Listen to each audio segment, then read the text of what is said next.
What's good, friends? This is episode 41 of the Game Pass Gamecast coming at you. With Final Fantasy VII, Resident Evil 3, and a slew of Mario games getting the remake and remaster treatment, respectively, you've got to wonder, what about Xbox? So, this week, Mike and I sit down to discuss what we think are some worthy candidates for getting the remaster or full-on remake treatment from Xbox's past lineups. With a slew of hits on both the original Xbox and Xbox 360 to play with, some of our answers may surprise you. Plus, a slew of Resident Evil 8 details have leaked online, including a description of multiple playtester demos, and it seems pretty wild. Also, the ESA has officially scrapped its plans for an online version of E3 2020, and while bigger publishers may be fine, will individual events hurt indie developers and publishers? All of this, and much more, on your newest quarantined episode of the Game Pass Gamecast. Now the fun begins.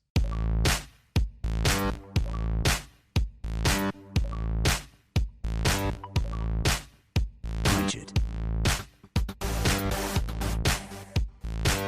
Stop! You violated the law.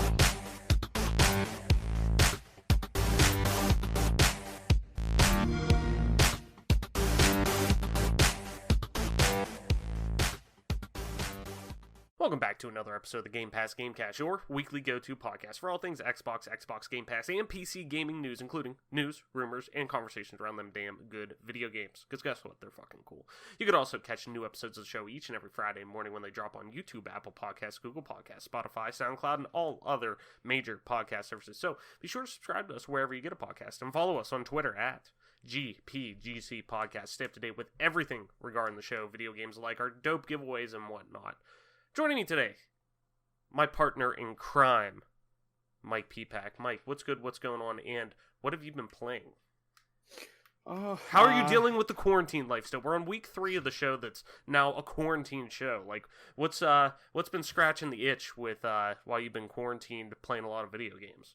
I've just basically been playing more of the same old. I'm a creature of habit. I guess this show has shown me just how habitual I can be, especially when it comes to playing video games. Just basically been streaming Dead by Daylight, a lot of Smite recently, been getting a little bit more into that, enjoying it a little bit more. Recently got some Mortal Kombat games up and running, so I've been just played some of that last night.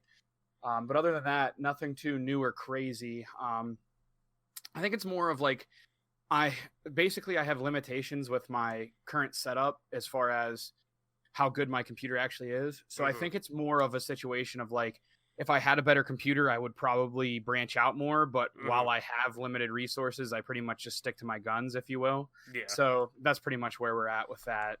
Yeah, I mean, and I'm in the same boat that, like, you know, my PC is a little more updated than yours, but at the same time, like, it's not doing gangbusters, you know, not performing ridiculously better than yours by any means. Like, and especially when it comes to streaming, both you and I stream off one PC. We're gaming and streaming on the same PC if we're playing PC games, obviously. But and that limits you in so many ways whenever you're trying to make content. Whenever you're trying to, especially FPS games like Counter-Strike, like you play, Siege, like I play a lot. You know, games like that you will see dramatic dips in frame rate, or you'll see dramatic dips in your refresh rate whenever you're trying to play that game. You may be getting, you know, there'll be times where I'll get like, you know, 80 to 90 frames in Siege while I'm streaming, or at least it's saying that, but I could physically see that, you know, my monitor isn't refreshing it at that rate, or it's not being able to be put out at that rate. Like, so I totally agree with you whenever it's like, there's other games that I do want to stream, and that's where, like, it is nice streaming games like, you know, single player experiences like Oblivion, where I love doing like stream playthroughs of Oblivion just because it's so low demanding, but there's so much content there to go through. Yeah. And same with like console games. It's so easy to stream console games because it's so less demanding on your computer whenever your computer's physically only streaming. It's not trying to output games as well, you know, so... But no, I feel you. Now, talk to me a little bit about Smite, because it's a game, one, that I've never played, but have known about since, you know, really it kind of debuted at late, I think it was like 2013 or something. I remember it being like one of the games that was just on the Xbox One once I got it, that was free to play, and had installed but never played it just because I was broke ass college kid needing Right. to play something on this $500 machine that I bought at that point. But kind of talk to me about Smite. What about that compared to like League? Because as you've talked about before, which you've kind of had a falling out with League, what about Smite, I guess, really kind of draws you in and scratches that itch of what it seems to be, similar to a MOBA in a lot of ways. Yeah, I mean, for all intents and purposes, it is a MOBA. It's just a little bit of a different flavor. I guess the biggest reason why I have been playing a lot of Smite is basically the group of guys that I play with at night. My brother and a couple of our buddies. We usually have a team of 5. Sometimes we'll be able to run. Basically, it's because a couple of those guys are on Xbox, and a couple of us are on PC, and it's cross-compatible. So a couple, like me and Vecrian, we play on PC, and then the other 3 guys we play with play on Xbox. So it's something that we can kind of cross-platform and enjoy together. And then afterwards, I mean, we'll get on NHL, and we all have to get on Xbox for that. Yeah. But I prefer to play it on PC. I prefer the input and everything on mouse and keyboard so much more than with a controller that I do, I enjoy it just because like it's a way that we can all hang out and have fun together, and it's something we're all interested in. And like, sure, we'll all get on Call of Duty, but I mean, I'll drop like 50, 60 kills in a domination, and they'll all get like 14, and they're struggling because I'm like killing everything, and it's just like our skill levels are so different that it's one of the games that we can actually all play together that. Some of us are pretty good, and so I mean we all have our days, but it's just like a group that we can play in. And even like NHL, we have such a wide array of skill group that we'll get up into a higher rated division in EASHL because me and my brother are really good. So we'll get up into D3 or D2, and a couple of the other guys that play, they don't really play that often, and they don't really care. They just play to have fun. So it's not really that fun because me and my brother are playing against people that we should be playing against.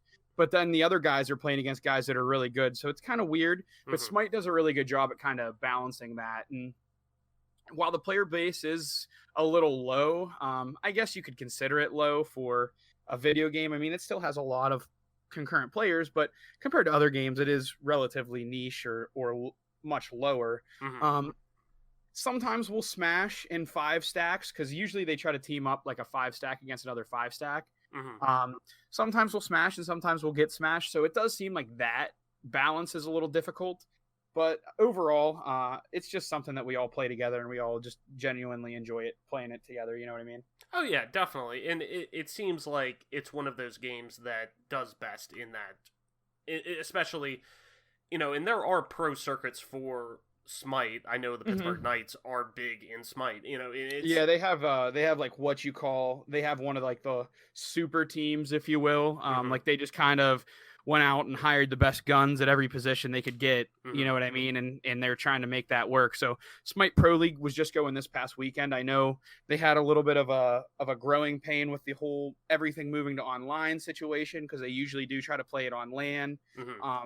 But just like with every esport, they're all going through those growing pains. We're like, as a competitive, player who has played multiple games on LANs, you do want to decide who the best team in the world is on a particular league or a particular tournament on LAN because it's different. It's a different atmosphere. You're not playing in your own apartment or your own room.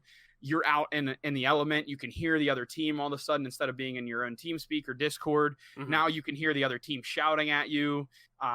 There's a lot of different variables that go into playing on LAN and that you get robbed of when you play online.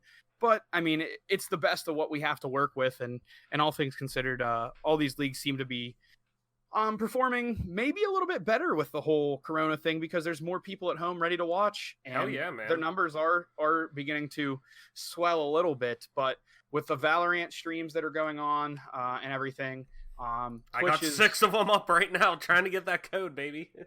Twitch is pretty crazy right now, so we'll see what happens. But overall, Smite's in an okay spot. It's about 5 or 6 years old now, I guess, and I think it launched in late 2013. So I mean, it's 6 years. I got a beta code from Scott Gandhi, who was the Halo 2 professional Gandhi, but I never really played it that much because I mean, it's just like whatever. But I Yeah. think if I had League, like if I could play with more friends on League, I might get back into League. But there's just no, Mhm. there's not a lot of good reasons for me to reinvest my time into League right now. Yeah, no, absolutely, and it's League. I think me personally, and just from kind of, I've never really had a touchstone with Smite until you really started streaming it a lot more. And when I watch your streams, I'm starting to pick up on it more, and you obviously see the parallels with League, but it seems like Smite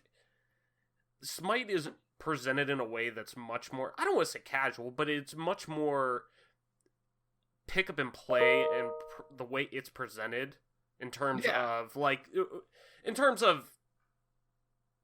players being able to come in right off the bat. And to me, League always has this huge fucking like wall in front of it for new players to come in, that it's like, oh yeah, you can play for free, but like the skill gap between that coming in, there's such a high barrier of entry from a skill level with League, where this feels a little more, casual friendly, in the sense of it's just more open, I guess, to growth compared to League, who doesn't have to worry about that. People just play League no matter what, where, I'm sure High Res is worried about getting people in and playing Smite, being compared to League at times. So. And they have another game called Paladins that's a lot like Overwatch. Oh, yeah. So, they're just a little bit of a smaller dev right now, and they are doing some really cool things. Friend of the show, Anthony DeSanta, man. He plays, he did play Paladins a lot, especially, surprisingly, on Switch, too. He played a ton of it. He always tried to get me to play, and I actually never jumped in, but, well, I take that back. I played, 3 games, but... there's actually an SPL player that is in the console division that plays on Switch. Oh, wow. So, yeah, definitely weird, but all things considered, reasonable dev studio, and they do the best they can. The only other thing I've been doing is I've been playing Halo 2 on PC a lot through Project a community mod. Community mod. So I was just in an FFA tournament last weekend. Didn't do so hot, but again, I don't really play Halo 2 anymore. I didn't play Halo 2 anymore, and I was never really an FFA player. It was more just like here's my $20. I just want to play and kind of support the community. But they're doing another tournament on Sunday that'll be a 4v4 tournament, but it's a draft. So you enter your name in and people draft you. So I'm going to try to get entered into that, and then get more into my 4v4 element. So that'll be fun. Nice. On my end, really, I know I keep saying holding pattern, but in terms of starting new single player games, I'm kind of in a holding pattern, because Final Fantasy VII Remake comes out this weekend. That's all I'm going to be playing this weekend, I'm sure, unless our friend group or whatever wants to play something. But that game is coming at the perfect time with this quarantine, and being kind of a meaty game that you can sink your teeth into. So I'm really looking forward to that. But I did play through Half-Life 2 for the first time, beat that over the weekend. And it was really enjoyable. That I've tried to play the first Half-Life a multitude of times, and it's just very antiquated and very, you could see the wear and tear on it, and just from its age. But Half-Life 2 was a much more modern game, and knowing what happens in Half-Life 1, I was like, I'll just jump in with Half-Life 2. It's awesome. I'm doing episode 1 and 2 right now. Hopefully we'll have those done. They're not very long, so hopefully do those maybe tonight and tomorrow.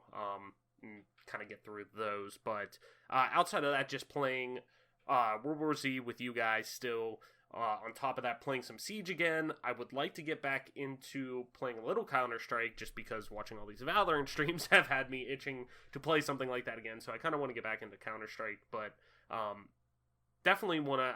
I feel like I'm going to end up playing more Siege, because of my fiance's friend's boyfriend just got into it, and him and his friend group was really into it. He keeps asking me to play it, so I could see myself getting back into that. And he's working from home now too, and that's all he's doing. So I could definitely see myself getting back into that a little bit. But after this weekend, once Final Fantasy VII's here, it's going to be one of those things that's going to consume me, at least for the next week or so, because I'm going to have time to actually sit down and play a meaty JRPG like that.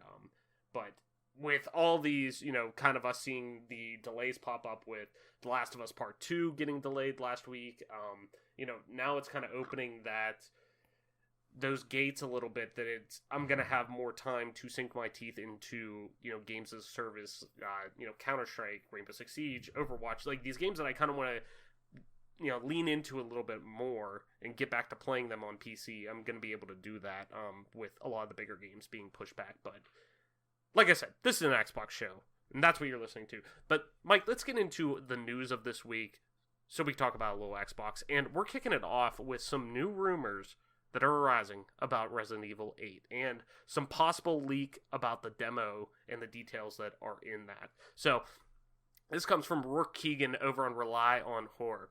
Get ready, friends. It's time to spill the beans. For some time now, we've been gathering information from various sources regarding the upcoming Resident Evil 8, which we've been reporting on the more public rumors for some time now. Several people involved in the Resident Evil Ambassador test event back in March stepped forward with information regarding their experience with the demo. Today, it seems like the floodgates have opened, as multiple other sites seem to have the same sort of reach-outs. It would appear that there have been multiple versions of this demo, either to test reactions or to help zero in on which players leaked the information. I'm also going to note that there is a massive spoiler in the information we were leaked, and for the moment, we'll be sidestepping it for your sake, which I have removed in this just because if you haven't played Resident Evil 4, Resident Evil 3, whatever, it all ties into them. That it's not that big of a spoiler, but I just removed it from the article because we don't need to get into it. So, but here are the details that Rely on Horror do have.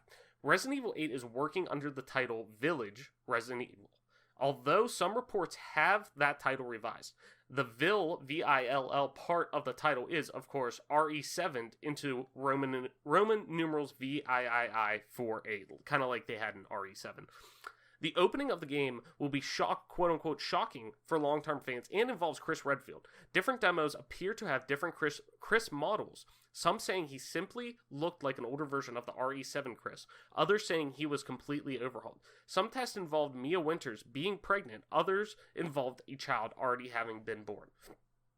Ethan is once again the lead protagonist, but hardened to a degree. Some testers have described him as being quick-witted and short-tempered, and quote-unquote Ash Williams type, which fits in the Resident Evil 7's multiple homages to the Evil Dead series. Ethan, as well as the rest of the cast, have also seemed to have been reprised by their RE7 voice performers. Multiple versions of the in-game inventory have been tested, ranging from something very close to RE7's traditional inventory to something along the lines of RE4's Attache case, Tetris design. The game is also following suit with RE7's first-person design. The demo was indeed set in a snowy village area sometime after the opening. Playing as Ethan, we explore some of the houses on the outskirts attempting to make contact. NPCs occupy the houses, however, they are reluctant to talk to any outsiders. Note, they do not speak English when they talk. The quote-unquote wolf-like creatures reported in earlier leaks have been described as something akin to beast men, and they attack with massive claws. There is an escape sequence. With some other versions of the demo, you don't have access to a weapon and are forced to either just book it for safety or try to sneak your way around them, similar to Revelations 2. And others, you have a pistol, but is completely ineffective against these creatures, and you're similarly forced to run or hide. Eventually, you stumble upon a shotgun and are able to barricade a door to slow down your attackers. The shotgun is way more effective than the handgun, however. The men beast were very bullet spongy. In some versions of the demo, a bell rings and the beastmen disappear, while others, they are called off by something/someone unseen. The game is massively inspired by a combination of Resident Evil 4 and the much-beloved Resident Evil 3.5, which was a series of demos and trailers from various scrapped versions of Resident Evil 4. The previously reported series departure relates to this, as the game has an obvious focus on something more supernatural. That said, odds are against things being literally supernatural, and that they only appear that way due to viral-induced hallucinations, which is how it worked in RE 3.5. The hallucinations make it difficult who to trust and can trigger flashbacks, with some versions of the demo having that quote-unquote shocking opening appear as a flashback hallucination when encountering Chris. The leaders of these beastmen appear to be a stalker-type woman that resembles a witch who quote-unquote haunts Ethan during the demo, and a massive gorilla-like monster man with chains and a staff. The witch cannot be killed and melts down into bugs when she is shot. She apparently has a distinctive laugh that lets you know when she's near. Some versions of the demo appear to have you escape to a castle, while others have you meet up with a group of normal human villagers and talk your way into the refuge to hide out with the monsters. One of the villagers inside begins to hallucinate and eventually lashes out and begins to butcher the other villagers. You manage to escape with one of the other villagers, a woman who helped you into the house, and as the hallucination villager sets it ablaze. Demo ends here. This is quite a lot to take in, but I, for one, find it exactly what I wanted from Resident Evil 8. Again, various reports contain conflicting information, and indeed, even the tips we've received from playtesters have differences. However, the core experiences appear to have remained the same. RE8 is currently planned for a Q1 January release date in 2021, although the COVID-19 pandemic may push that back. Odds are good that this information will be paid off with a full reveal in the coming months, most likely during Sony's State of Play stream, presumably slated around E3 that would have happened this year. Of course, it is recommend you all take this information with a grain of salt. So there's a ton of information there. Sorry that took forever going through there, but it was all kind of important to the conversation, I think. So as somebody who's kind of enjoyed both traditional and the new first-person perspective styles of Resident Evil, and has really raved, in my opinion, how I think 2/3 of Resident Evil 7 is really a perfect horror game, outside the ending where it kind of does Resident Evil and kind of veers off in a different direction, which was still enjoyable, but I digress. It really makes me happy to see Capcom kind of take a lot of the best of both worlds approach to Resident Evil 8, obviously, if this actually ends up being factual. So from these details, Mike, what kind of sticks out to you the most, and what aspects does Capcom really have to get the most right when developing a wholly new RE title to appease both new and old fans? I think general consensus of the game from Resident Evil 7, and I'm just saying this on behalf of people I've watched stream, people who are longtime fans, and myself. I wouldn't consider myself a longtime Resident Evil fan. I did thoroughly enjoy Resident Evil 4, and I did enjoy Resident Evil 7. I did enjoy the remake of 2 also a lot. So with all that being said, I would say it seems like they're trying to do a few different things, which is really cool. I think they're trying to, like you said, blend, the classic Resident Evil experience with the Resident Evil experience you got in 7. And I think from all intents and purposes, most people that you would talk to would feel like the game might have been a little short had it ended following, the game's been out for so long, the second or third time you defeat Jack, I guess it is. If that would have been like the end of it, you would have been like, well, that was a little crazy that he turned into whatever the hell that was. But, the game's really good. I really enjoyed it. And I think when you're enjoying it for the first time, Resident Evil games, when you play it for the first time, have a really cool fear factor appeal, jump scares that aren't like annoying jump scares. Like when you get jump scared by Resident Evil, you're not like annoyed. You're just like, right. It's adding story elements to it, which I think is really cool. Then the second time you play through a Resident Evil game, you're getting a different experience out of it. Whether you're seeing, whether you're a collector, like I know you and Adam both are collectors. Like you guys are trying to get all like the collectibles out of it. Yeah. I might go through and try to play it on the hardest difficulty because I got through the normal difficulty not with ease, but it was comfortable. Some parts were hard, but not overtly hard. So I might go through and play it through and on a harder difficulty, and other people might have that experience too, including you and Adam. But for my money's worth, I think what they're trying to do is they're trying to blend the survivor horror aspects, because you said in the demo it seemed like there was a section where you couldn't even fight back. And for all intents and purposes, sometimes in Resident Evil, like whenever Jack's chasing you around in 7, you can stun him, but you really can't kill him. You know what I mean? So it seems like if they add some of the elements that a game like Amnesia comes to mind, where you can't really fight the bad things, you just kind of have to hide or use your stealth, but also having the option to fight, that's really cool. Almost like Outlast as well, where you literally can't fight back. You have to be strategic on how you sneak past these enemies, and you have to use stealth, and you have to actually rely on instinct more than actually the fight or flee reaction. There's no fight. Right. And in Resident Evil 7 at the beginning, it looked like it was just going to be like survivor horror because, you know, you find your wife and she's all crazy and changed because of Eve, and like, you know, and then, you know, you start to get weapons and stuff, which I thought was cool, and I thought fighting through the family was a really good touch.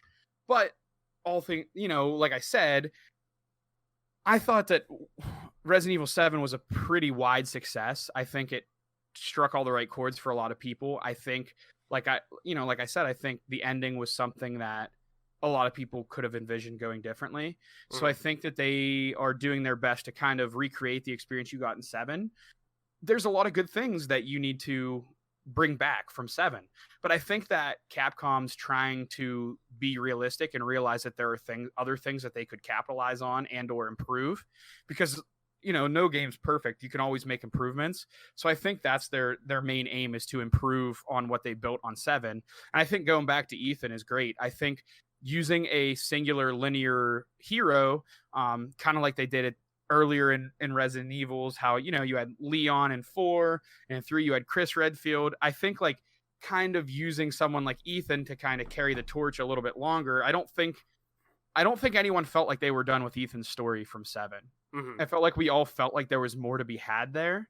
So I think it'll be interesting to see where they go with Ethan's story going forward. I'm really excited about that point. If there's nothing else to be excited about with Resident Evil 8, which there's so much to be excited about. I think getting another installment of Ethan's storyline and using his girlfriend, I think is going to be a tricky topic, because certain endings she might not have survived. So we'll see what they do with that dynamic. That'll be interesting to see where they go with that. But I think another installment with that storyline is going to be really cool, and we'll see where they go with it. No, definitely. And that's why, you know, and I loved so many things that RE7 did, as somebody who, you know, the puzzles, the combat, like, all that. I didn't necessarily have, like, growing up, RE was kind of one of those, like, blank spaces in my gaming, you know, lineage, I guess, whenever we're talking about it, really until RE5 on Xbox 360. And that was such a great game to play. And, you know, knowing what Resident Evil was, even then I knew this is completely wholly different than what traditional Resident Evil is. This is more of just an action shooter now compared to a survival horror game, which was fine, but it was still great in its own regard, in my opinion. It was a great co-op game, especially to play through. But hearing how drastically different and, you know, unfavorable RE6 was, and skipping over that completely, seeing what they did with RE7, and RE7 feeling so modern and being like, yes, this is what, and in that time also going back, playing the original Resident Evil, playing the original Resident Evil 2, like, going back and playing those games and seeing what true RE was, I could see that the heart of RE was in RE7, but also too just so wholly unique in that the franchise evolved. I mean, it was so evident to see, you know, hey, we're taking this to first-person perspective. Whenever they announced it at the PlayStation E3 event in 2016, I believe it was, people were like, maybe it's like, maybe we'll see something RE related or whatever. And whenever they were showing that trailer, it didn't end with Resident Evil until it didn't, like, it ended with Resident Evil. Like, nobody really knew that's what it was, and they were like, oh shit, this is Resident, it's a first person, like, experience. Like, people were ready for that change. And I keep saying that, you know, to me, 2/3 of that game at least are a perfect horror game. The way it's presented, the fear that it gives you, the ambiance, the environmental storytelling, all of that rolled into one. And then it does kind of go off the deep end into, you know, how Resident Evil can be a little bit campy in a good way. But it kind of, the wheels fall off a little bit in certain parts. But really, 2/3 of that game to me are a perfect horror game. Somebody who loves playing horror games, that really resonated with me. But I also love RE2 Remake, and I'm excited to eventually play RE3 Remake, but just hearing how short it is and the lack of replayability with the campaign compared to RE2's remake that had both Claire and Leon, you know, A and B campaigns that you can run through. It had that replayability that, okay, yeah, it may only be a 6-hour campaign, and that's fine if it's a great 6-hour campaign, which that was on each side of that, but if a game's short and it's excellent, then that's fine. I don't mind paying $30 or whatever, or $40, $50, $60 for it if it's an excellent game, but with RE3 Remake, it seems like there's not a ton of replayability with that. So I'm waiting on that, but I'm still excited to play it. That, to me, the one that I never connected with was RE4, and that's like the most beloved out of maybe all of them, with a lot of people at least, and really kind of helped mold what a third-person over-the-shoulder game is in the modern age, quote-unquote. So I'm excited to see that implemented with all of the things I really, really, really enjoyed about RE7. And I'm just really excited for this game. I think it's going to be a really cool reveal. I love this idea of, almost kind of like a, not medieval, but like that almost like Eastern European, like, just feel of, like, I guess medieval-ish almost, like being in the castle, being in that almost like Norwegian looking like vibe to it. Like I love that. I'm really excited to see how that kind of plays out, because they could do some really interesting things horror-wise with that. So, Mike, let's move on to our next one here. The ESA will not hold a digital E3 event now. This comes from Rebecca Valentine over on gamesindustry.biz. As always, with all these news articles, links are in the description. Make sure you go over there and give some clicks to Rebecca. And right now, this is really important, obviously, for everybody going through this, especially people doing content creation, journalism, any kind of media digitally. This is really important. So if you can, just click on it just so they get the click. But it's official. There will be no E3 2020, not even online. In a statement shared with PC Gamer, the ESA has confirmed that it will not be holding a quote-unquote online experience for E3 2020, as it had originally planned, with the cancellation of its physical event due to COVID-19. Quote, instead, we will be working with exhibitors to promote and showcase individual company announcements, said an ESA representative. Quote, we look forward to bringing our industry and community together in 2021 to present a reimagined E3 that will highlight new offerings and thrill our audiences. Late last week, the ESA confirmed to its partners that its next E3 event would be held June 15th through the 17th, 2021. Meanwhile, IGN has partnered with several of E3's usual staple publishers, including Square Enix, Sega, Bandai Namco, and Devolver Digital, to host a Summer of Gaming event in early June, which will include publisher presentations and announcements. So, like, we've talked about it before a multitude of times over. While it's clear that the current model of E3 is dying, it still sucks to see. And, we've had a positive endorsement, really, when the ESA announced it would be moving to hold an online digital event after the show was canceled due to the pandemic a couple weeks ago. But it's clear that none of the pitches for retooling the event this year to go online really worked or were in the best interest of the publishers and media outlets they wanted to kind of speak to about it. But while we know Xbox is confirmed to hold a presser event, and you would also imagine Sony with State of Play at the minimum as well, given they're launching a new console this year, along with other major publishers, will not have, will not having a physical release date that these companies can truly plan around for their conferences hurt audience participation for that messaging? Do you think that, hey, I know every year E3 is at the beginning of June. I know that I gotta tune in because I know all of these events are lined up and yada yada. Do you think just having, Square Enix come out and just say, hey, we want to talk about, we're going to hold a little event to go over some games that we have coming off. Do you think that messaging from standalone companies is going to be as impactful as knowing, having that that knowledge of, yes, E3 is always this year and we always know big announcements are going to come from this, compared to, I guess, individual publishers and hardware manufacturers coming out and saying, hey, we're going to hold our own events, and kind of splitting off a little bit? Do you think it's going to be as impactful? Well, I mean, this is just the landscape of everything is just changing so rapidly with this entire situation that the world's enduring. Mm-hmm. I think I think that people are going to be a little. I mean, I myself am disappointed. E3's been such a staple every year. You kind of look to E3 to see what's coming. You know what I mean? Mm-hmm. I think it makes sense for E3 to kind of take a step back and realize they need to kind of retool, reimagine what they're going to do for the next year to try to return to relevancy or at least survive. I think E3's number one priority right now needs to be survival. Mm-hmm. The thing that's a little concerning is if a company like Square Enix or, you know, has a fantastic little their own launch stream thing, they're going to start to wonder, which is something we talked about before when we were talking about the possibility of E3 being canceled. Is it really worth it for us to go to E3 and show our game, or at least provide a playable demo, if we're going to get as much hype just doing it from our own studio?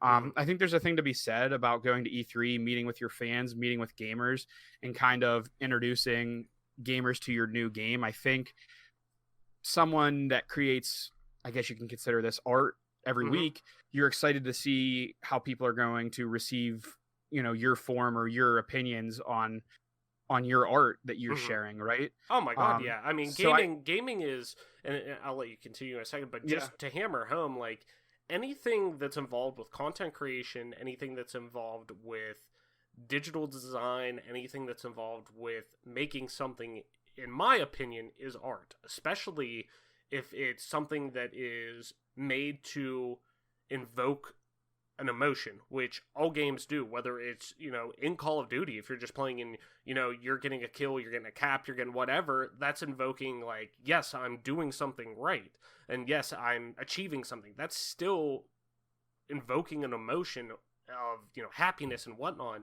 Or if you're playing, you know, God of War, or if you're playing whatever that, you know, at the end of Halo 3, spoilers for a game that's, you know, 13 years old, but, you know, when Chief says, "Wake me up when you need me," like, you're feeling, or RB saying, like, "Where it's so easy," about him dying, like, you know, it's, you're getting emotions evoked from that. You're supposed to feel sad, you're supposed to feel emotional with that, so to me, that is art. This is all art. I mean, even with content creation, you're making videos, you're making audio podcasts, you're making anything that's supposed to, people are trying to relate to, people are trying to understand, people are trying to get some kind of emotional connection with. That's still art. So by all means continue, but I'm a big believer of 1,000% over, video games are art, bar none. Like, hard stop, period, they're art. So by all means continue though.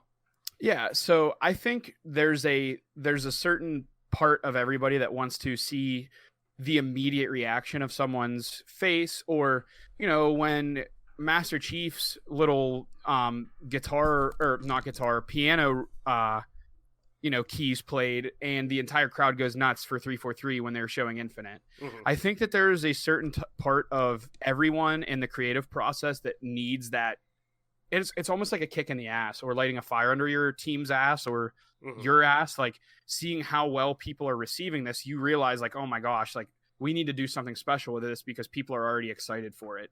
So I think that aspect of E3 will continue to have E3s, just simply for that fact that people are going to be looking for that instant gratification.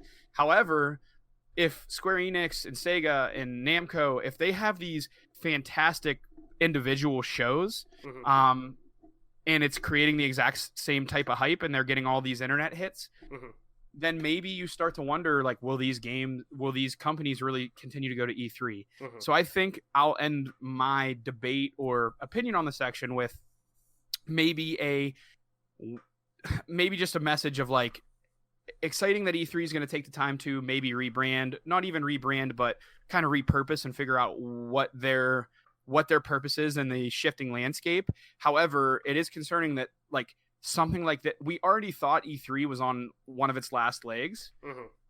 So now we get to the point where we wonder if COVID-19 was the thing that would take out that last leg, and now we'll never see another. Yeah. I mean, I let's put it this way: them completely scrapping the show. Because I was positive on it whenever they said, "Hey, we're gonna go a digital event." I'm like, that's actually gonna be really good, because that's what, from at least the hype and that's built around the aura, the announcement, and the the actual marketing media or promotional media that's put out, because that's what all these press conferences are. They're just marketing material. That end of it can all be done digitally, and that's where it's moving to. And I mean, it would be dumb not to really, I guess, kind of lean into that, or at least acknowledge, like, yeah, that's, we know what's going on. And I kind of commended the ESA with that, saying like, hey, at least they're cognitive enough to know what's going on and say, hey, we could at least, let's try something different. We're already losing revenue on this. We're not going to be able to, I'm sure we're losing, maybe the insurance covers it or whatever, but from us renting out the LA Convention Center, like, that scrapped all the, money that was coming in from various vendors and, food vendors and things like that are totally scrapped now. Hotels and whatnot, everything like that is probably, money just gone. But getting, at least being forward enough to acknowledge, like, hey, it's trending in a direction of things are just going to go digitally for these events. It's just at that point where I figured that, hey, that made the most sense. But them backing out of this, really, I think, and I know they tried a couple of different things. Like here, there was a slide that was from their deck that they sent out, their PowerPoint presentation, when I refer to deck as, that they were trying to partner with for their online event a couple of different options. They had Andrea Renee, who is one of the hosts and founders of What's Good Gaming, and she hosts a ton of things. She hosted the EA Play event last year, and I believe the year before. She is very big in the games media industry, having her host some exclusive content. They were going to partner with potentially Good Morning America and ABC to kind of integrate marketing into that, and then additionally going with Twitch, IGN, and Mixer for all kinds of syndicated programming. So they tried, which is all really interesting to try to do, but it seemed like that was too quick of a turnaround to try to do, something of that scale. But it's interesting to see that they just completely pulled it, because now I think that moves it to, do we get to E3 in 2021? Like, I think we're closer to 50-50 than definitely before this. But the E3 of before is completely dead now. And I think they acknowledge that, and they're rebranding. They're going to become a fan event solely. It'll be a larger scale PAX, which PAX is getting very big now as it is. But I think we'll see that to some degree, but I think it'll just solely be a fan event when it comes back. But my biggest worry with this is it's not PlayStation, it's not Xbox, it's not Nintendo, it's not really Square Enix, it's not Bethesda really. It's the smaller independent games and independent companies like a Devolver Digital that they usually try to do an event, or the PC gaming press conference that is put out that has a lot of independent and digital only releases that may not get the traction they normally get from E3. And even then it's not huge, but they rely on that push at least being surrounded with E3 and the hype that's built up. Oh shit, there is another press conference. I don't really know a lot of games that Devolver Digital shown, but who the hell knows? I'll throw it on. Yeah, why not? I'm here already.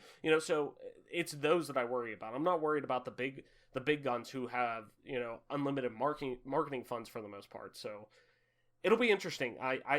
It's definitely the right thing to do in terms of going digitally for these other brands like Xbox, PlayStation, Nintendo doing their directs, PlayStation doing their state of plays, Xbox doing their inside Xboxes. It by all means makes sense, and I'm glad to see it moving that way, because it's going to save a lot of people a lot of money in terms of the developers and people working for these games. But at the same time, too, it's going to get that message out a lot quicker and a lot more direct, and people will be able to own the message for that day, week, whenever they do it potentially. So it'll be interesting, but it really, the people I worry about is the Devolver Digitals, who kind of ride that wave of, hey, our games that we're publishing and the independent games we're showing, like, we could ride off the momentum of coming off of an Xbox E3 presser.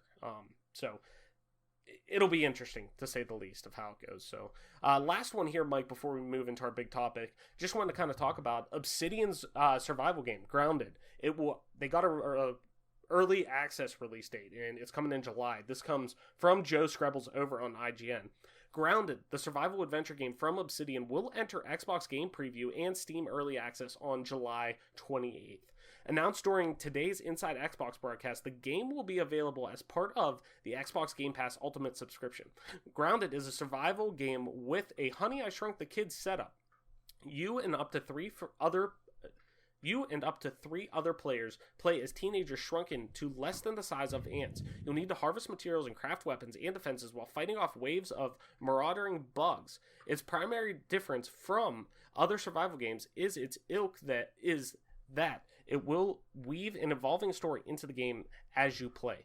Made by only a small team of around 14, Grounded is the first Obsidian game since the traditional RPG-focused developer was acquired by Microsoft, although it has already worked on a project before its acquisition. So, we mentioned Grounded on the show when it first was announced last year, and while Obsidian is known for its unique and beloved flair on the RPG genre, this is very much breaking new ground for them, no pun intended. But do you think, Mike, Obsidian's skill set that is showcased so well in titles like Fallout New Vegas and The Outer Worlds that are renowned RPGs will translate well to the co-op survival nature of Grounded?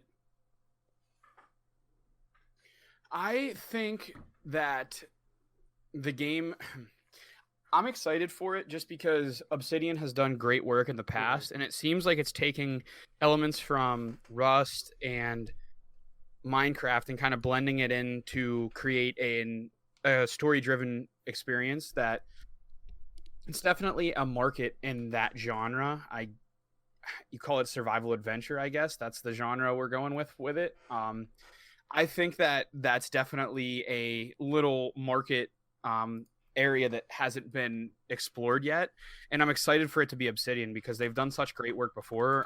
You've said a few things about their accolades previous in the games that they've worked on. I think something like this for Obsidian is going to be perfect because there's going to be a lot of story-driven elements that are going to be unique for certain types of characters or certain characters that will make everyone's experience a little different. And I think it'll create a replayability that you'll want to play as someone separate, or you will want to do something different than what you did previous. And I think it'll create a lot of replayability, and I think it'll create a lot of value for a game like this that I think is just like, it's an empty spot in the market that they're going to fill. And I think they're going to do it right because of the games they've done in the past have been pretty solid. Fallout New Vegas, amazing. Obviously, The Outer Worlds might have left something to be desired in certain aspects of it, but I think that they were heading down the right direction, and I'm really excited to see what they do with this game. And I think it'll be cool. 14 players will be insane. We'll see what Obsidian does with it. I'm excited for them, and I know it'll be a challenge for them, but I'm hopeful that they will rise to the occasion and create something good. Yeah, I mean, a lot of developers, I feel bad whenever, take Ninja Theory, for example. They're known for these, games that are done so well in terms of narrative, story-based immersion, like Hellblade. And then, they're known for that, then moving into releasing Bleeding Edge, which is a multiplayer, hero-based game similar to Overwatch in, regards, that... Now people are like, oh, I don't really know. Just make more of that. Make more of, Hellblade. I want to tell us about Hellblade too, man. What's going on with that? Or tell us about Project Mara. I feel bad because, talents like that are so transferable and so liquid that, if you're good at programming or if you're good at, designing certain assets and things like that, it's transferable. And yeah, your wheelhouse may be this, but just because they want to branch out and try something different, and granted, I mean, this may be Microsoft also saying hey, we want to have a game that we could throw microtransactions into that needs to be revenue generating compared to a single player experience that traditionally, unless it's a home run smash hit, mega blockbuster like we've seen with, Halo, and even Halo, they can microtransaction that, but like on PlayStation side, for example, God of War, Days Gone, Last of Us, things like that are primarily single player based narrative experiences that, you know, have some replayability, but it's more leans on how good the story and the narrative and playing that game is compared to,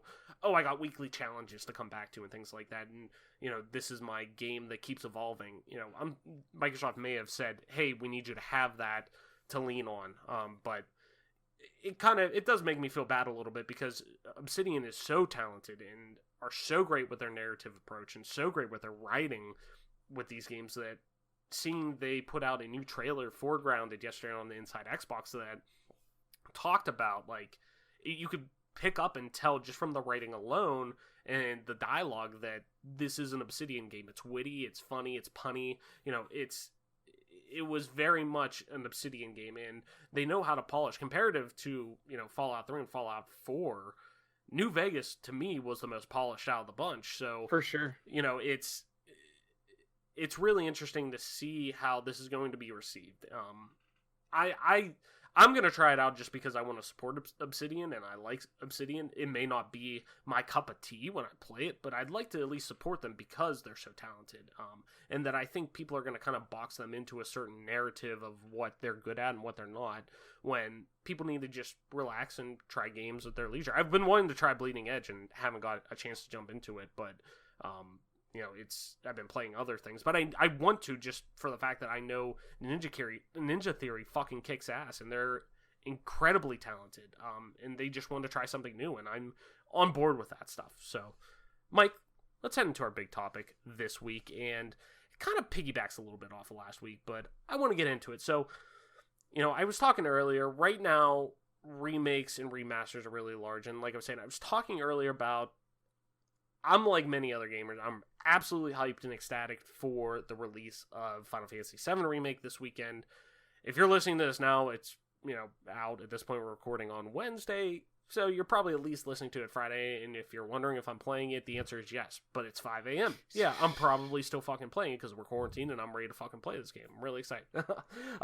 But seeing such a beloved entry and such a beloved and world-renowned franchise like Final Fantasy be completely remade in a modern sense from the ground up and be expanded into now multiple entries planned is something a lot of fans that I hear have been clamoring for. You know, there's some who are like, the entries part, but people have been clamoring for seeing Final Fantasy VII in a new light, it being brought up from the ground up and seeing what it'd be like in a modern age. With modern controls and modern battle system and combat and whatnot. And, you know, really a week before, Resident Evil 3 Remake. And while it's not finding the same universal acclaim as last year's RE2 Remake, it's still selling very well and is finding a strong fan base following and strong fan reviews that it's still getting very favorable reviews. I believe it's in the 80s now on Metacritic. So, plus, not to mention the rumors of Super Mario 64, Sunshine, and Galaxy all receiving the remaster treatment in a bundle for the Switch that's supposedly coming, you know, later this year. You know, so, you know, remakes and remasters tend to perform decently well, and normally they're always asked for. There's always hype generated around. So, what about on Xboxes then?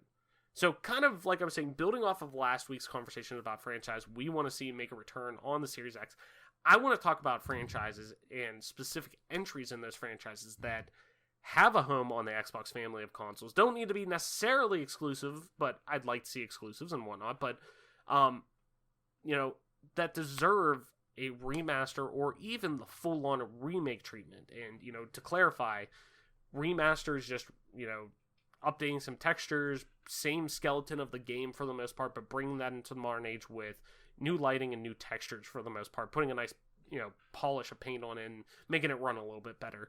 But full remake is break it down, take everything about that game, but build it completely new from the ground up with new assets, new everything for a new generation of consoles. So two different things.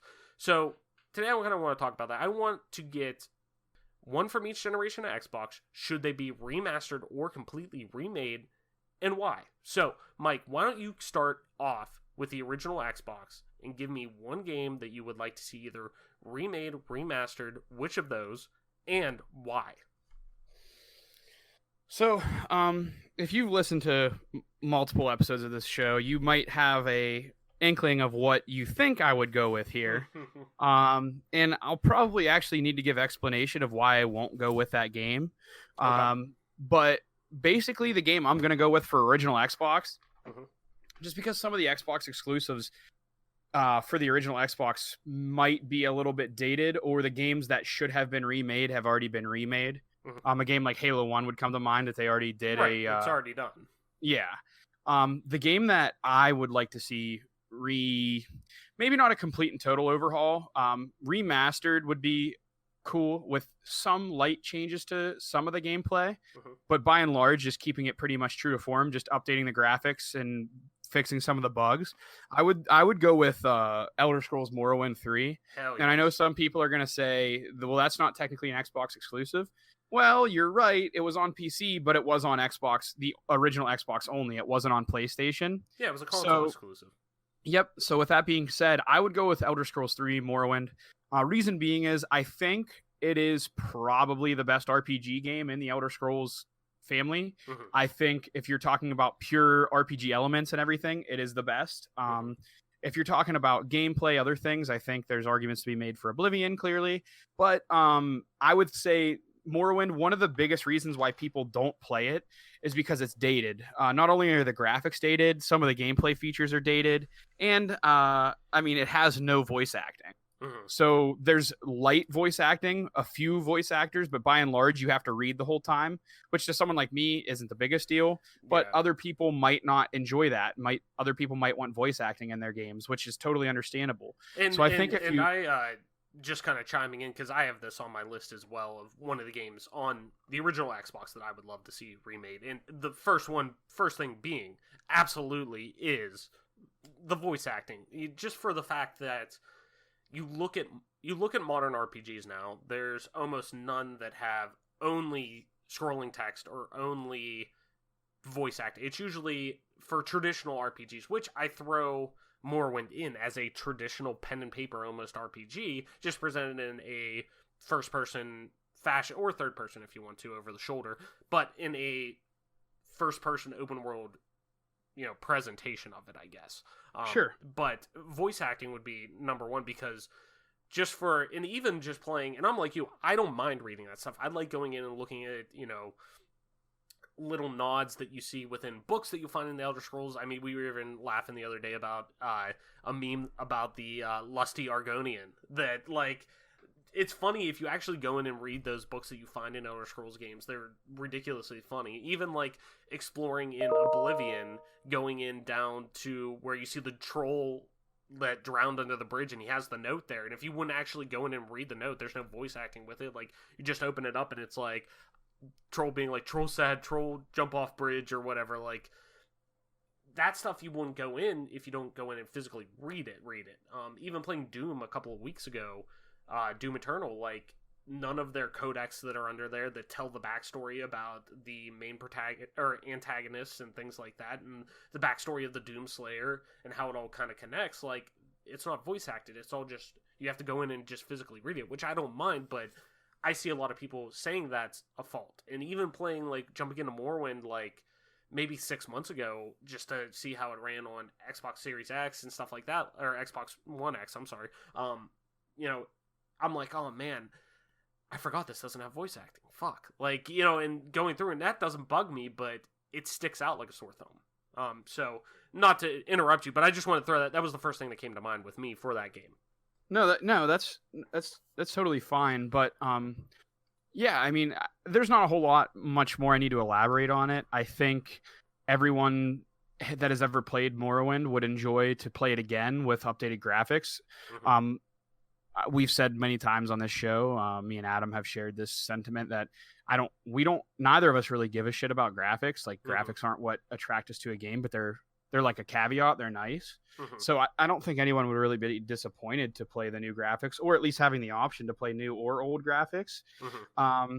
So with that being said, the other game that people may have thought that I was going to want to play or want to be remastered would be Ninja Gaiden Black, or just the Ninja Gaiden game. The reason why I wouldn't actually want that to be recreated is because there's a lot of things that might be considered bugs that they might take the liberty to change. Mm-hmm. Case in point, Halo 2 Anniversary. We were told that we were going to get the multiplayer exactly the way it shipped. They took out all the BXRs. They took out all the BXBs. They only gave us like 3 maps. They changed the entire game around. So I think like I would rather them not touch that game because the way it is, the speedrunning community, while there's no glitches, there is... Okay, so there's some glitches when you fight bosses. There has to be. The bosses are really tough in that game. But by and large, like there's infinite jumps that you can do where you never have frames that can be hit, things of that nature that they might mess up when they remaster that we wouldn't want them to change. You know what I mean? So there's things like that I would rather them not touch that game because the way it is, it is retouched like a tiny bit for 4K on Xbox One, and it looks good. I mean, it's aged very well, but Morrowind is a game that I feel like hasn't aged very well. So for Morrowind, you would want it a full remake, or would you want it like a remaster? Or I guess the way you're talking, it seems like a little bit of a blend of both. I would never really want a full remake for a game. And even they kind of did that in a sense with the expansion for ESO to an extent.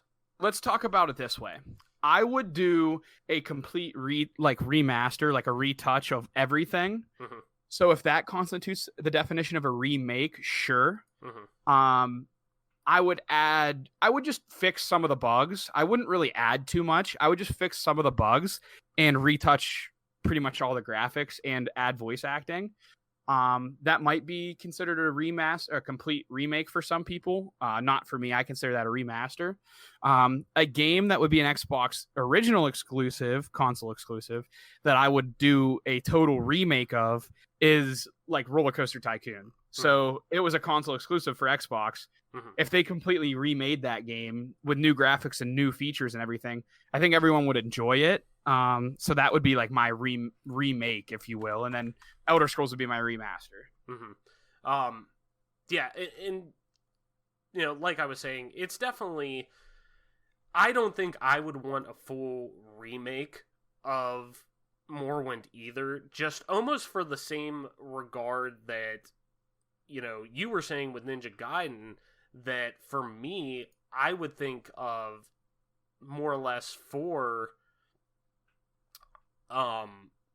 Like in the same regard, because I'd feel it would end up being more in the vein of Skyrim. There would be so much left of the Skyrim DNA that, they would want that to be like, oh, and just thinking how Bethesda is, for the most part, like, you could see where it's like, I could see where they'd be like, well, no, we want to make sure we get in, if everyone loved X, Y, and Z about Skyrim, they'll love it within Morrowind. And kind of like you were saying with Halo 2, like, they took out a lot of stuff. They took a lot of liberties with it, even though they were like, oh, we want it to launch like this. To me, that's where I agree. And I'm like, I would be a little bit worried about that, but... Sure. But on my end, and it's kind of hard to pick, because Morrowind was up there for me. To me, like, part of me wants to say I want to lean into... I'm split between two. One would be Fable, that I think for that game and for what it does in today's modern RPGs, for people to buy into that and want to actually invest in playing an RPG, it would have to be remade. And I'm hoping that's kind of what they do with Fable 4, where it's basically a reimagining of what Fable could be, kind of like God of War 2018, Breath of the Wild type of thing, where you're changing the formula but keeping the DNA of what the game is, but changing it so much and modernizing it for what audiences want in 2020, that I think there's so much good with the IP of Fable and the idea around Fable, but I think the actual mechanics of that game wouldn't necessarily be favorable in 2020, so I think you would need to evolve on that a little bit. So if I was going to remake one, I know I was saying, oh, you could pick one for each generation and choose which, should it be remade. I'm gonna kind of split it a little bit. That I'm gonna say for Fable would be my pick if I was remaking something, because I'm just torn between these two. But if I was gonna remaster one, it would probably be Splinter Cell, the original Splinter Cell, just because the gameplay of that, playing it on, having my original Xbox disc still here and playing that is backwards compatible, so playing that on there recently, like within the last year, the gameplay of that holds up so much that you feel it's so modern. From, you see games like Hitman, you see games that lean into the stealth aspects of, stealth action games, that it, to me, does that all so well with a game from 2001, 2002, whenever it was, that you don't need to really touch on that too much. Like, just update the visuals. It's rough to look at sometimes, to be quite honest, but, if you update a lot of the visual aspects of that game, I think it still finds a home in 2020 and beyond, just because people are more open to, almost like the Ratchet and Clank. Well, I don't want to say that, because they remade that even to an extent, but like, even games like the Kingdom Hearts games, the original, Kingdom Hearts games, people fell in love with those so much that they've re-released them on and remastered them on PS4, Xbox One now, and even PS3 the generation before, that they didn't change too much with it. They left it the same. They just upped the visual fidelity of it, that, and put a lot of polish on it and made it run at 60 frames per second and whatnot on the modern consoles now. But, to me, that's a game that, Splinter Cell, you don't need to touch too much. Just let it go as is. So I'm kind of split between the two. We don't have to do two for, each one, but I'm just kind of split down the middle on this too, that I don't know which one I would kind of choose over that. But Mike, let's head into the Xbox 360, which really a lot of people would say was the pinnacle of Xbox so far, at least, and the Series X could change that. But really being the height of Xbox's popularity and having so many successful games on there. What's a game that you would want to either see be remade or remastered? Which of those two options would you rather have it be, and why? This one, the Xbox 360 is a little bit, it's definitely unique, because the exclusives kind of definitely made a stark change from what the original Xbox offered as far as exclusives, you know what I'm saying? Mm-hmm. I think the biggest thing for me that I would look at from an Xbox 360 point of view would be a game that you really enjoyed personally, but you thought might not have had the mass appeal. I'm afraid that we're probably going to pick the same game. Valorant, watching it, it's close. The only thing that's missing, I guess, is the fact that, it's actually, Valorant's pretty much the game, but I still would prefer a Shadowrun. And I guess when all is said and done, I would go for a complete remake of Shadowrun. Not that I didn't love the original gameplay. That was on mine too. That was high on my list. I think Shadowrun, that's a complete and total remake. I think Valorant's as close as you're gonna get, but I would like to see Shadowrun completely and totally remade. For the reason that everyone loves Valorant right now, it feels like a game. It's okay, so not a game that comes to mind, but the internet capabilities on the Sega Dreamcast was before its time.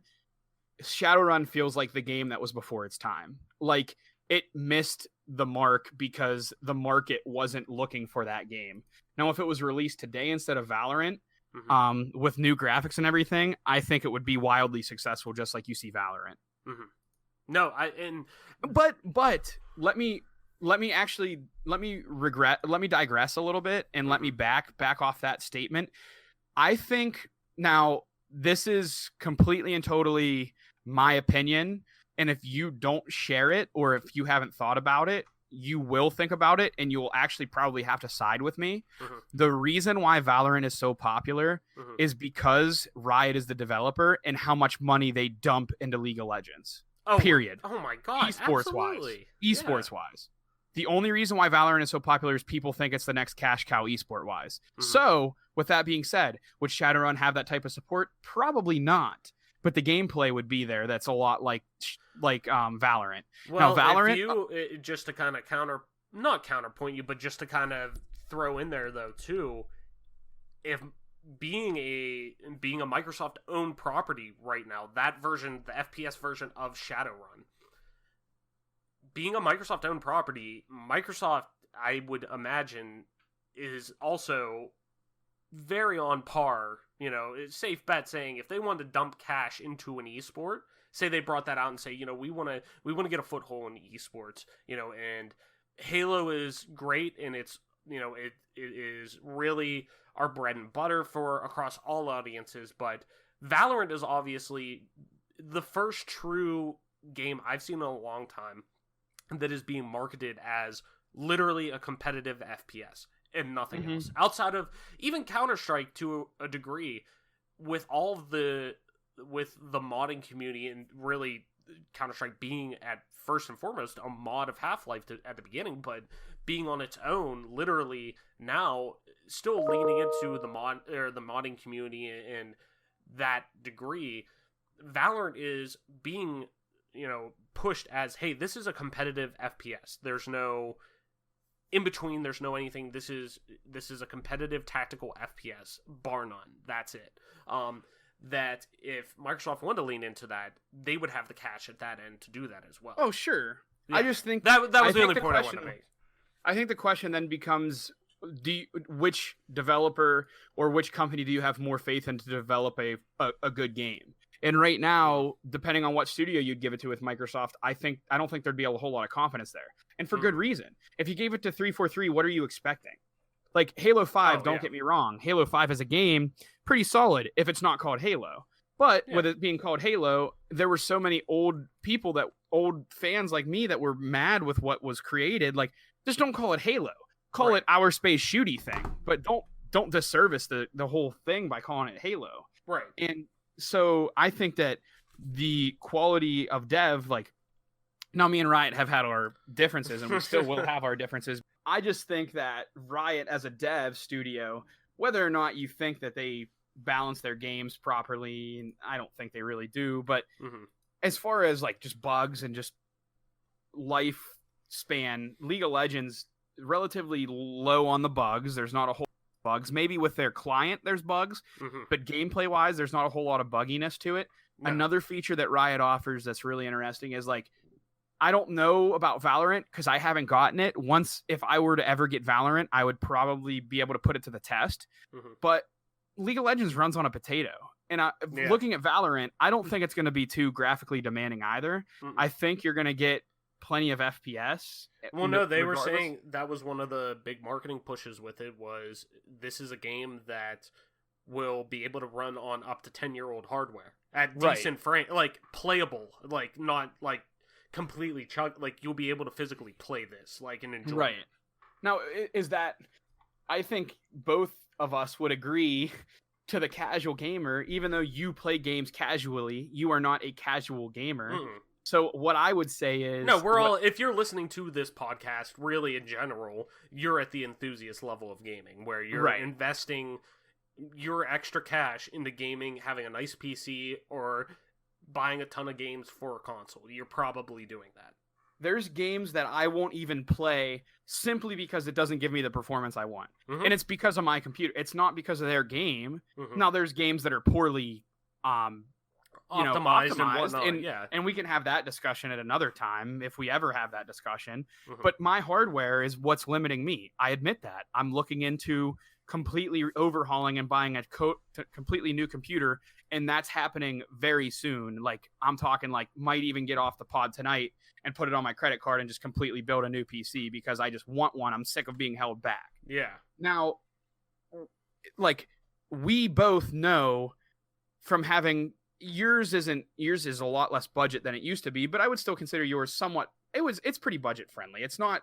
It's middle of the road, yeah. Yes. Like I have a 1060 in it, or a supercharged 1060. Yeah. I have a 4th generation i7 in it. Like, it's. I think it's pretty beefy, but we both know that if we play games, Warzone's one of them on PC, and it doesn't run that well, Yeah. I'm just not gonna play. I'm not gonna fight with it. I'm not gonna get pissed that I only get 30 frames. Yeah.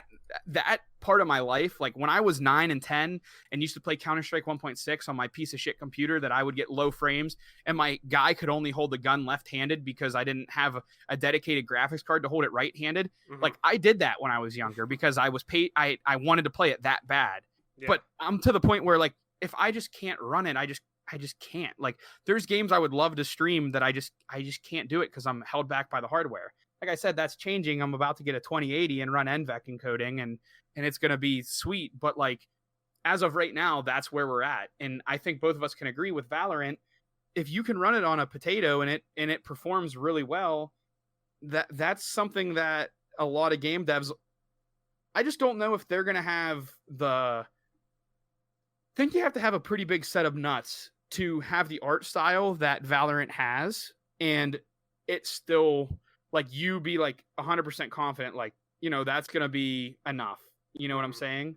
Not saying that the art style is bad or anything, but as far as it being cartoony and everything, you know, I think it does take a lot of, I think it takes a lot of confidence for you to just be like, yeah, well, this is the art style we're going with because it is going to offer us the performance. That's a pretty long tangent. I will pass the baton to you. Tell me about what Xbox 360 game you'd like. Yeah, I mean, that's... And I need to branch off and do a podcast and do an esports podcast, and it's coming, but that'll be down the road and you'll be on it too. But that's why I go on these tangents about esports, because I don't have a platform yet. But please go with your 360. I just wanted to let the viewers know why. They might have been looking at their watches and they're like, why is this dude still going on about this? No, you're all good, man. All good. No, and Shadowrun was up there for me. That was honestly, for a while, I was like, I could definitely, you know, that would definitely, I saw that game being the most transferable because it was ahead of its time. I mean, realistically, you look at how Counter-Strike has become completely engulfed as really one of, if not the most popular esport outside of League of Legends, and even arguably at this point Overwatch. But I mean, CSGO worldwide gets much more viewers than with professional Counter-Strike gets much more viewers than Overwatch consistently. But you know, for me, that game was so ahead of its time in its cash system and its buying system. Even too, I think of, like, when I think of games and I'm like, you know, in it almost to that degree of, you know, same could really be said about Oblivion whenever I'm thinking, oh yeah, do I want to do that? Do I want to have the complete remake? Do I want to have the complete overhaul of, you know, do I want to have that done to a game that I think is so well made already, where they could change up a few things on it and it not perform, or it end up more like a more casual experience like Skyrim, where it dips too much into that. For me, on Xbox 360, it's hard, because so many of these games are already so beloved as it is. Like, there's not... It's hard, man. It's really hard to think of. They're not as like they're not as and, like, old. poor. Yeah. Like a lot of them still have modern qualities. If there was one that I would like to see at least remade, or at least given another try at, and I guess that kind of leans into our conversation last week a little bit, but I would like to see it remade, just give it another try, is Blue Dragon, which was a JRPG that was released on Xbox, which was... It was basically presented as one of the... This was Xbox's foray into the world of JRPGs, trying to make something, and it felt very... If you look at it, you would definitely be like, oh shit, that definitely looks like Final Fantasy, Chrono Trigger.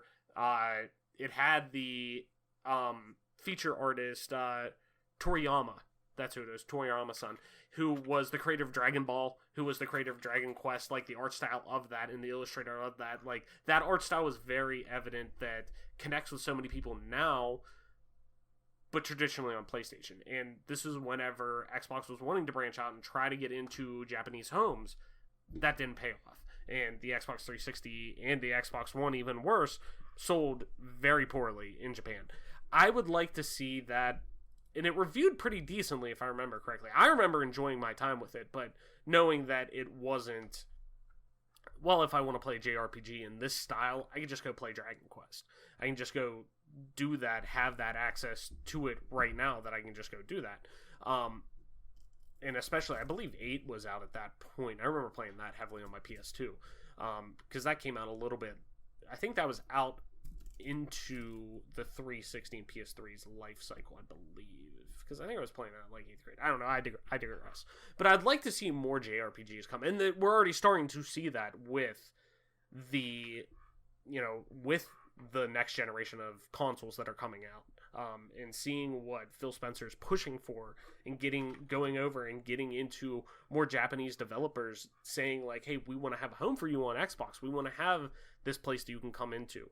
And I remember one thing I do remember about Blue Dragon. It was the first, at least I remember, and it might be the first in general, that was multiple discs on the 360, which it came out in 2007, something like that. So like the 360 had only been out for 2 years and they're already making multiple discs with this.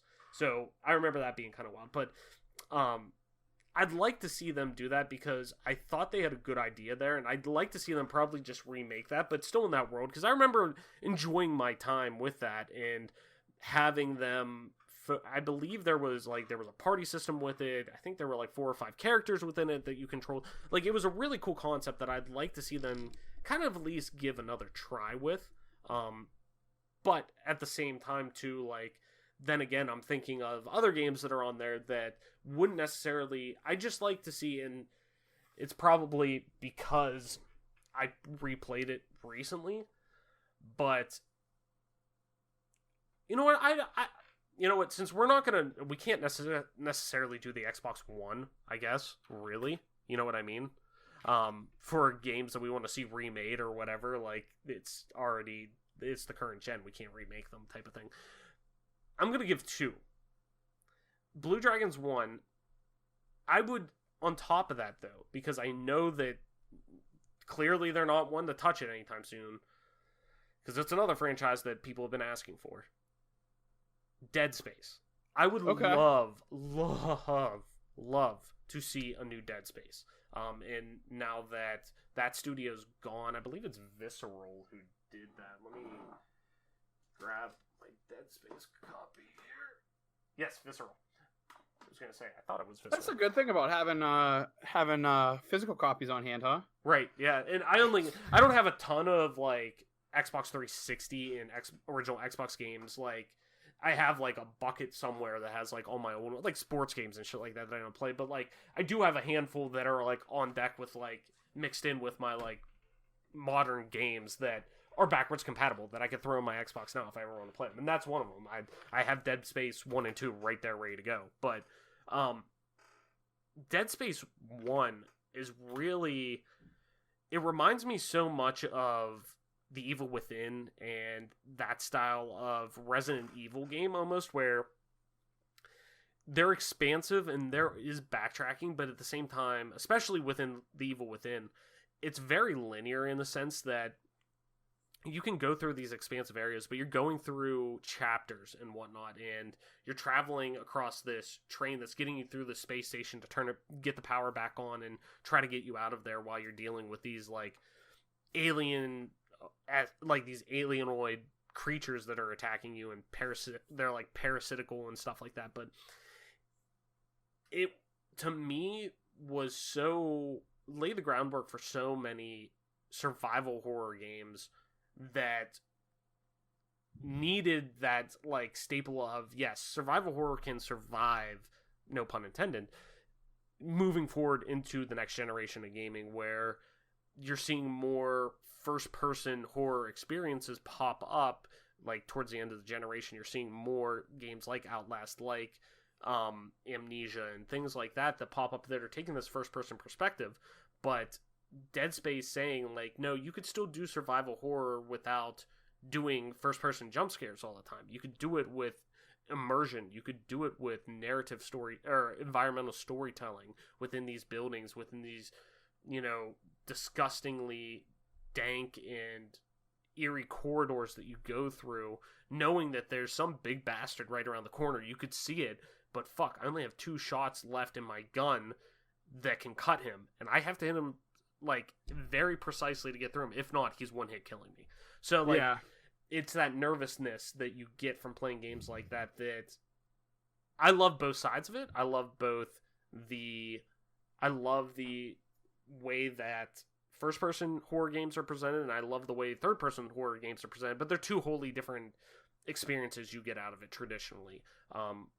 But to me, like, Dead Space, having a game that does it so well already, and replaying that last summer, like, holds up so well. Like, the game holds up completely well that I would love to see more Dead Space in general. Like, I'd love to see that franchise come back, and that was actually pretty high on my list last week that I would have brought up, but Splinter Cell to me is like, it's fucking right there, just fucking do it. You keep toying around with the Dead Space, not sure where the IP lands. I would imagine EA still owns it, so, but then again, that kind of falls in the fucking, skate type of, area too, where it's like, people have been asking this for how long, why don't you fucking do it?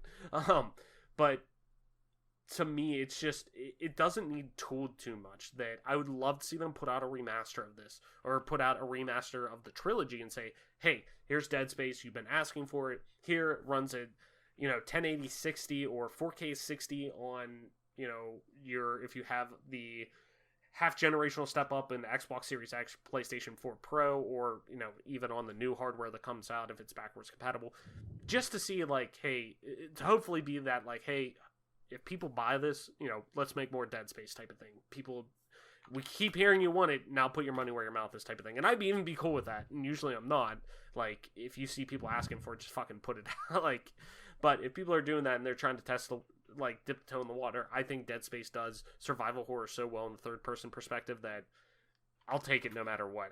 You don't need to remake that game, for me, personally. But, Mike, I think that's going to do it, since we technically can't do the Xbox One, since all those games are out, and can't really be remastered already. Because it's not like on PlayStation side, like, I remember when The Last of Us launched, and that was literally came out 4-5 months before the PlayStation 4 came out, and then them turning around and, like, redoing it. That I could see if we get a title like that, and, like, hey, I want to get, say Halo Infinite wasn't coming out, or even, like, Halo 4 whenever it came out so late on the Xbox 360's, life cycle, before we knew we were getting Master Chief Collection. If it was like, okay, that literally just came out, just make that like a day one title, or, a title 6 months in, give me like a remastered of it. But right now we can't really do that for Xbox One. So we'll keep it to Xbox and Xbox 360 for this week. So Mike,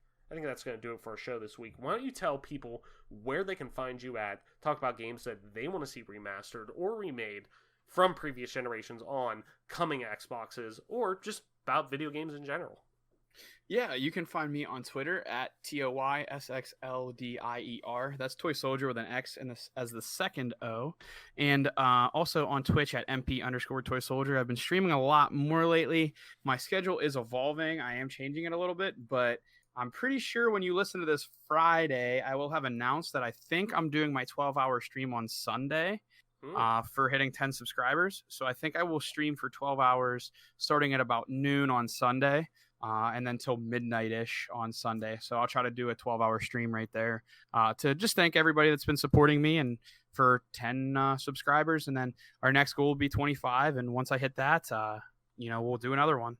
Mm-hmm. No, and where can they find you at, my man? As always, I'm your host, Travis Wade, aka Travis, on most internet platforms, including Twitter at Travels_, that's TRAVLESS_. You could also find me streaming. I'm trying to stream more as well during this quarantine time, just to interact with more people.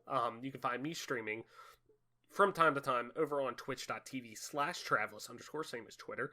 And if you want to play some games with me, you could do so on Xbox Live at just regular Travelus. That's TRAVLESS. ESS no underscore. And with that, ladies and gentlemen, this has been your newest episode of the Game Pass Gamecast, your weekly go-to podcast for all things Xbox Game Pass, and PC gaming, including news, rumors, and conversations around them damn good video games. You can catch new episodes of the show when they drop each and every Friday morning on YouTube, Apple Podcasts, Google Podcasts, Spotify, SoundCloud, and all other major podcast services. So be sure to subscribe to us wherever you get a podcast at, and follow us on Twitter at GPGC Podcast. Stay up to date with everything regarding the show, video games alike, and our dope giveaways, which we do have some coming up. We're waiting a little bit longer till everything kind of settles down a little bit and people get back to normal and are wanting to buy games and whatnot like that, and games are coming out, I should say. We need to get more games coming out here at the end, so I could actually give some games away. So we got to do that first and foremost, but make sure you follow us on over there whenever we do announce that. And Mike, that's going to be it for our episode this week. Thank you so much, everyone, for listening, sharing, and being a part of our growing community. Game on, wash your goddamn hands, and we'll see you next week.